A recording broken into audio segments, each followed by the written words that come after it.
Hello दोस्तों, कैसे हैं आप लोग? अच्छे तो हैं ना? ध्यान तो रखते हैं ना आप अपना?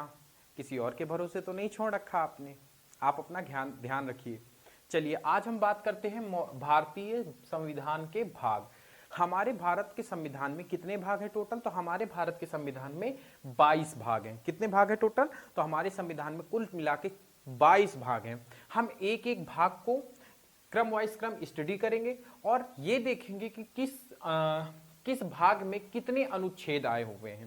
ठीक है, तो हमारा पहला भाग है जिसमें संघ और राज्य क्षेत्र की बात की गई है कि संघ के अधिकार कितने होते हैं और राज्य के अधिकार कितने होते हैं, इनके क्षेत्र में कितने अधिकार होते हैं। इन चीजों की बात भाग नंबर 1 में की गई है, जिसमें एक अनुच्छेद 1 से अनुच्छेद 4 तक इसके बारे में चर्चा की गई है। किसके बारे में? तो भारत के भाग 1 में संघ और राज्य के क्षेत्र चर्चा की गई, जिसमें 1 से 4 अनुच्छेद आते हैं। इसमें कभी कभी पेपर में आपसे ऐसे पूछ लेता है कि भाग 1 में किसकी चर्चा की गई है, तो आप क्या बताएंगे? संघ और राज्य क्षेत्र की चर्चा की गई है। या फिर कभी कभी ऐसे पूछ लेता है कि भाग ए में कितने अनुच्छेद को शामिल किया गया है, ये कहां से कहां तक शामिल किया गया है। तो मैंने सारी जानकारी आपको इसमें दे दी है। अब मैं बात करता हूं दूसरे भाग की। दूसरे भाग में हमारी नागरिकता की बात की गई है। ठीक है, किसी भी देश को बनने के लिए सबसे पहले क्या जरूरी होता है? सबसे पहले जरूरी होता है कि उसका एक अपना क्षेत्र होना चाहिए, फिर वहां पे निवास कर रहे लोगों को नागरिकता चाहिए कि उनके नागरिक के क्या क्या अधिकार हैं, फिर उसके बाद मौलिक अधिकार होने चाहिए, उनके फंडामेंटल राइट क्या है, वो क्या कर सकते हैं, क्या उनके पास अधिकार है। फिर उसके बाद वो ये सोचेंगे कि भाई मुझे डीपीएसपी मतलब राज्य मुझे क्या देगा। तो चौथे में बात किसकी की गई है? राज्य की बात की गई है। अब जब इतना एक देश दे रहा है कि पहले आपको एक क्षेत्र दिया, फिर आपको नागरिकता दी, नागरिकता के बाद मौलिक अधिकार दिए, मौलिक अधिकार देने के बाद उसने डीपीएसपी दिया, तो एक बात बताओ आप हमें, देश भी तो आपसे कुछ डिमांड करेगा ना।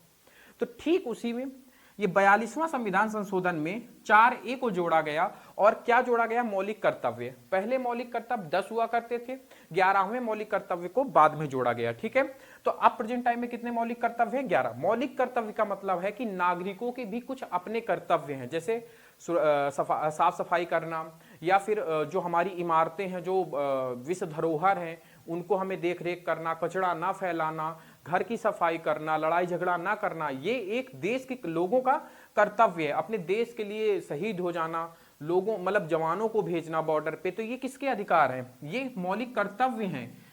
किसके कर्तव्य हैं? तो देश के नागरिकों के कर्तव्य हैं। उनके क्या कर्तव्य होते हैं, उस बारे में चर्चा किसमें की गई है? चौथे के ए में की गई है। ठीक है, अब बात करते हैं पांचवा, जो हमारे संविधान का सबसे बड़ा भाग है, वो भाग 5 है, जिसमें बात की गई है संघ सरकार की। इसमें आपके संघ सरकार में आ जाते हैं, आपका राष्ट्रपति आ जाता है, संसद आ जाती है, फिर इसके बाद महाधिवक्ता आ जाते हैं, महालेखक परीक्षक आ जाते हैं, सर्वोच्च न्यायालय आ जाती है, ये सारे आ जाते हैं। तो अब हम बारी बारी से बात करेंगे कि इनमें कौन कौन से अनुच्छेद है। आपको याद करने का तरीका क्रम वाइज क्रम याद कर लीजिए कि पहले कोई देश बनेगा तो उसमें संघ और राज्य क्षेत्र होगा, पहले क्षेत्र बनाएगा, फिर इसके बाद वहां पे जो लोग रह रहे होंगे वो क्यों आपके पास रहेंगे आके, क्योंकि हम उसको क्या देंगे, हम उन लोगों को क्या देंगे?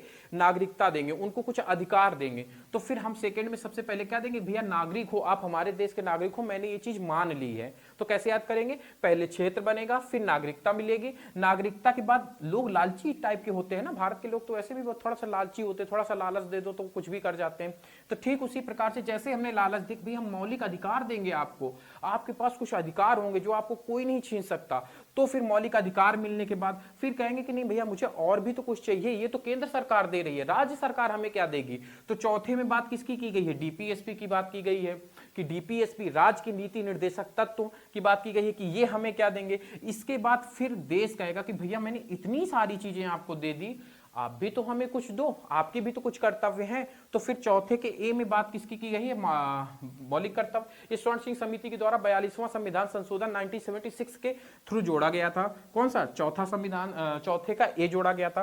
फिर इसमें संघ सरकार की बात होती है, भाई सरकार के क्या पावर्स हैं, सरकार कैसे मिलकर बनती है, इन सब के बारे में बात की गई है। तो अब हम इनके किसके बारे में बात करेंगे? तो हम बात करेंगे इनके अनुच्छेद के बारे में। तो संघ और राज्य क्षेत्र 1 से 4 अनुच्छेद के बीच में बात की गई है। नागरिकता बात की गई है हमारे 5 से 11 अनुच्छेद के बीच में बात की गई है। मौलिक अधिकार बात किए गए हैं 12 से 35 तक बात की गई है। और फिर इसके बाद डीपीएसपी की बात करें तो 36 से आपके 51 51 तक बात की गई है। और मौलिक कर्तव्य जो जोड़े गए थे वो 51A में जोड़े गए थे, 42वां संविधान संशोधन। ठीक है, हालांकि ये जो डीपीएसपी है ना, इनको तो हम सर्वोच्च न्यायालय में चैलेंज कर सकते हैं, लेकिन डीपीएसपी का जो आर्टिकल नंबर 37 है उसमें साफ साफ लिखा है कि अगर राज्य आपको कुछ दे नहीं रहा है तो आप उसके लिए क्लेम नहीं कर सकते सर्वोच्च न्यायालय में। तो इस चीज का विशेष ध्यान रखना। मौलिक कर्तव्य को तो हम क्लेम कर सकते हैं, अगर हमारे मौलिक अधिकार का हनन होता है तो हम उसको सर्वोच्च न्यायालय में सीधा चैलेंज कर सकते हैं, आके सीधा सर्वोच्च न्यायालय आपके अपने पास बुलाती कि भाई आपके कौन से ऐसे मौलिक अधिकार का हनन हुआ, आप हमें बताइए, हम उसका पूर्ण रूप से आपका न्याय करेंगे। लेकिन अगर डीपीएसपी राज्य की नीति निर्देशकता, तो अगर राज्य आपको कुछ नहीं दे रहे हैं तो आप सर्वोच्च न्यायालय में अपील नहीं कर सकते, 37 में लिखा हुआ, तो आप इसका ध्यान रखिएगा। तो चौथे में क्या है, मौलिक कर्तव्य। हालांकि पहले मौलिक कर्तव्य कितने थे, 10 थे, अब प्रेजेंट टाइम में कितने हो गए, 11 हो गए हैं। ठीक उसी प्रकार से मैं भाग नंबर 5 की बात करेंगे, जो संघ सरकार की बात करता है। संघ में आपका कहां से आ जाता है, तो 52 से 151 तक 100 अनुच्छेद हैं। इसमें सबसे बड़ा भाग हमारा क्या है, पूरे संविधान का सबसे बड़ा भाग क्या है हमारा, तो सबसे बड़ा भाग हमारा है 5। ठीक है, अब इसके चलिए दोस्तों, तो अब हम बात करते हैं भाग नंबर 6, 7, 8, 9, 9 का ए और 9 का बी, इनकी बात करते हैं। जिसमें से 5, 6 किसकी बात करता है, तो राज्य क्षेत्र की बात करता है। 5, 7 आपका राज्यों से संबंधित पहली अनुसूची के बारे में बात करता है। 5, 8 संघ राज्य क्षेत्र, जिसको हम लोग इंग्लिश में यूनियन टेरिटरीज कहते हैं, इनके बारे में बात करता है। भाग 9 पंचायत के बारे में बात करता है। भाग 9A जो होता है वो नगर पालिका के बारे में बात करता है। और भाग 9B सहकारी समिति के बारे में बात करता है। तो अब हम बात करेंगे कि इसमें किन किन के अनुच्छेदों के बारे में बात की गई है। तो बात करते हैं पहला जो है हमारा भाग 6 राज्य क्षेत्र। ये अनुच्छेद आपका 152 से 152 से लेके 237 तक। ठीक है, फिर इसके बाद आपका जो भाग नंबर 7 है वो 238 था, जो इसको प्रेजेंट टाइम में क्या कर दिया गया है, खत्म कर दिया गया है। ठीक है, फिर इसके बाद बात करते हैं भाग नंबर 8 की, जो राज्य संघ राज्य क्षेत्रों की बात करता है। ये बात करता है 239 से 242 तक।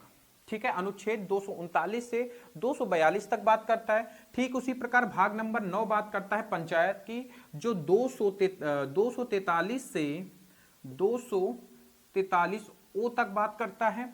फिर इसके बाद बात करता है 9A जो नगर पालिका के बारे में बात करता है, वो 243P से लेके 243Z तक बात करता है।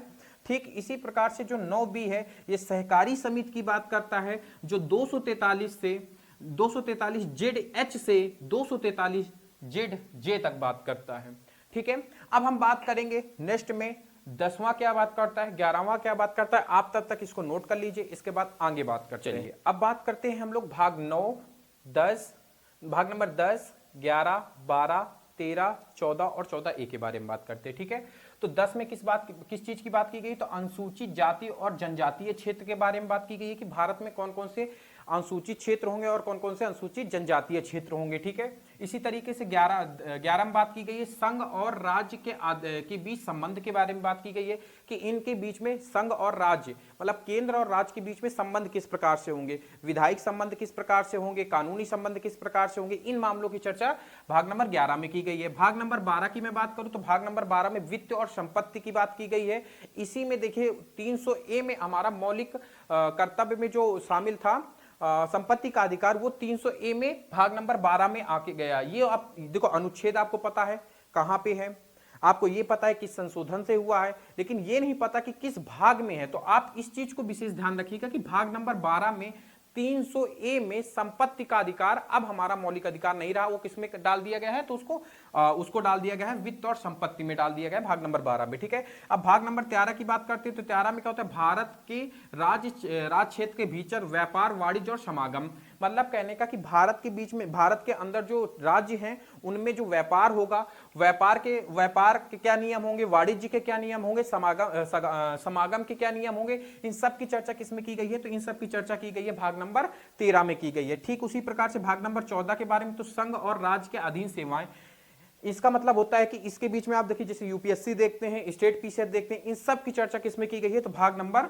14 में की गई है, संघ और राज्य के अधीन सेवाओं के बारे में। अब बात करते हैं भाग नंबर 14A के बारे में बात करते हैं, तो ये अधिकरण की बात करता है, ट्रिब्यूनल की बात करता है, ठीक है। अब बात करेंगे कि कौन कौन से अनुच्छेद इसमें आते हैं। तो सबसे पहले अनुसूचित जातीय और जनजातीय, तो इसमें अनुच्छेद आता है आपका 244 से लेके 244A तक आता है, ठीक है। अब हम बात करेंगे संघ और राज्य के बीच संबंध कि इसमें कौन कौन से संबंध है, इसमें किस प्रकार से ये लोग काम करते हैं। तो ये हमारा आता है 245 से 263 तक। फिर इसके बाद बात करते हैं वित्त और संपत्ति का अधिकार, ये आता है 264 से 300A। इसी 300A में संपत्ति का अधिकार रखा गया है, जो अब मौलिक कर्तव्य, मौलिक अधिकार नहीं रहा, ठीक है। अब बात करते हैं भाग नंबर 13 की, जो भारत के राज्य क्षेत्र के भीतर व्यापार, वाणिज्य और समागम की बात करता है।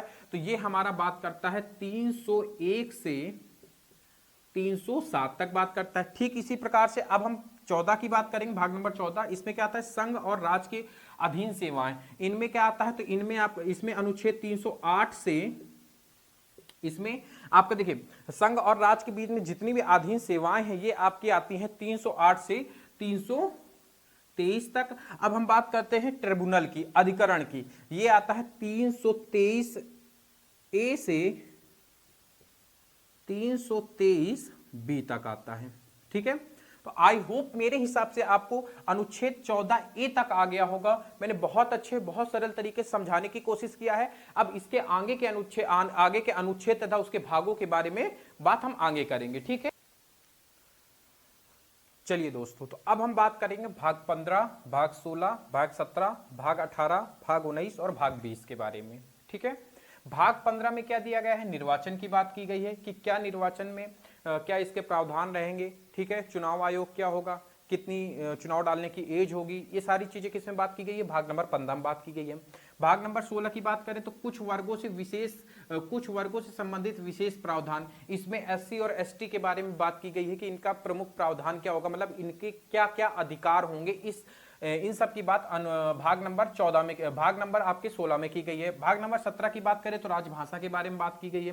भाग नंबर 18 की बात करें तो आपातकाल की बात करता है। भाग नंबर 19 की बात करें तो प्रकीर्णन की बात करता है। और भाग नंबर 20 की बात करें तो संविधान संशोधन की बात करता है कि संविधान में संशोधन किस किस प्रकार से हो सकता है, ठीक है। आपातकाल 3 प्रकार का होता है, इन सब की चर्चा किसमें की गई है, आपका चर्चा की गई है आपके 18 में। राजभाषा कौन कौन सी, कहाँ की स्टेट लैंग्वेज होगी, राज की भाषा, भारत की राज की भाषा क्या होगी, इन सब के बारे में चर्चा, इसके विकास के लिए क्या किया जाएगा, केंद्र सरकार किस तरीके से आयोग बनाएंगी, इन सब की चर्चा किसमें की गई है, तो 12 में की गई है, ठीक है। तो अब हम बात करेंगे इनके किसकी बात करेंगे, तो अब हम बात करेंगे इनके अनुच्छेद के बारे में कि इनका अनुच्छेद कौन कौन सा है, ठीक है। तो अब हम बात करते हैं अनुच्छेद के बारे में। तो आपका जो निर्वाचन है ये 324 से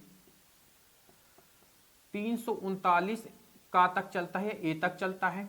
फिर बात करते हैं कुछ वर्गों से संबंधित विशेष प्रावधान, जो 330 से 342 ए तक जाता है। फिर बात करते हैं राजभाषा, जो 343 से 351 तक जाती है। जो अब बात करते हैं आपातकाल की, तो 352 से ये आपका जाता है 360 तक। और अब हम बात करते हैं प्रकीर्णन की, तो प्रकीर्णन हमारा कहां कहां तक जाता है, तो प्रकीर्णन जाता है हमारा 361 से 367 तक। और संविधान संशोधन ये हमारा 20 जो भाग है ये एक ही अनुच्छेद में समाप्त हो जाता है, 368। संविधान संशोधन कितने प्रकार से किया जा सकता है, तो 3 प्रकार से किया जा सकता है। कभी मैं संविधान संशोधन के बारे में पूरी डिटेल लेके आऊंगा। अभी आप इतना जाने कि संविधान संशोधन 3 प्रकार का होता है, ठीक है। एक बार जीडी में क्वेश्चन पूछा गया था कि संविधान संशोधन कितने प्रकार से किया जा सकता है, तो 3 प्रकार से संविधान संशोधन किया जा सकता है, ठीक है। तो आई होप मेरे हिसाब से आपको इसके भाग और इसमें क्या क्या संबंधित प्रावधान दिए गए हैं और उससे संबंधित अनुच्छेद के बारे में आपको डिटेल में पता लग गया होगा। अब इसके आगे केवल 2 अनुच्छेद बचे हैं, 21वां और 22वां, उसके बारे में हम बात करेंगे, ठीक है। नोट कर लो इसको। चलिए दोस्तों, तो अब हम बात करते हैं भाग नंबर 21 और भाग नंबर 22 की। भाग नंबर 21 में क्या दिया गया है, अस्थायी, संक्रमणशील और विशेष उपबंध। ध्यान देने वाली बात इसमें यह है कि इसी में आर्टिकल नंबर 370 था, जो अब कुछ 370 का कुछ भाग क्या कर दिया गया है, खत्म कर दिया गया है। ठीक है, जम्मू कश्मीर से रिलेटेड था, इसका कुछ भाग क्या कर दिया गया है, खत्म कर दिया गया है। ठीक उसी प्रकार से संक्षिप्त नाम, प्रारंभ, हिंदी में प्राकृतिक पाठ, ये लास्ट आपका 22वां भाग था, जिसमें हिंदी संक्षिप्त नाम, प्रारंभ और हिंदी में पाठ की चर्चा की गई है। तो अब हम बात करते हैं इनके अनुच्छेद के। तो अस्थायी संक्रमणशील और विशेष उपबंध, ये आपका आता है 369 से 392 तक। ठीक उसी प्रकार से संक्षिप्त नाम, प्रारंभ, हिंदी में पाठ, ये आपका आता है 393 से 395 तक आता है। ठीक है, तो मेरे हिसाब से आपको बहुत अच्छे से मैंने समझाने की कोशिश किया है कि भारतीय संविधान में कितने भाग हैं, टोटल कितने अनुच्छेद हैं। तो 395 अनुच्छेद हैं हमारे उसमें भारतीय संविधान में। ठीक है, इसमें क्या क्या दिया गया है, कौन कौन से अनुच्छेद किस भाग में डिनोट करते हैं, इनके विषय में मैंने इसमें विषय में मैं समझाने की कोशिश किया है। तो आई होप मेरे हिसाब से अब आपको बहुत अच्छे से समझ में आ गया होगा भारतीय संविधान के कितने भाग हैं, क्या क्या बात की गई है, कौन कौन से अनुच्छेद हैं। अगर आपको हमारा ये वीडियो पसंद आया हो तो हमारे चैनल को सब्सक्राइब कीजिए, लाइक कीजिए और वीडियो पे कमेंट कीजिए, जिससे मैं इससे भी अच्छे वीडियो आपको उपलब्ध करा सकूं। हमारा वीडियो देखने के लिए धन्यवाद।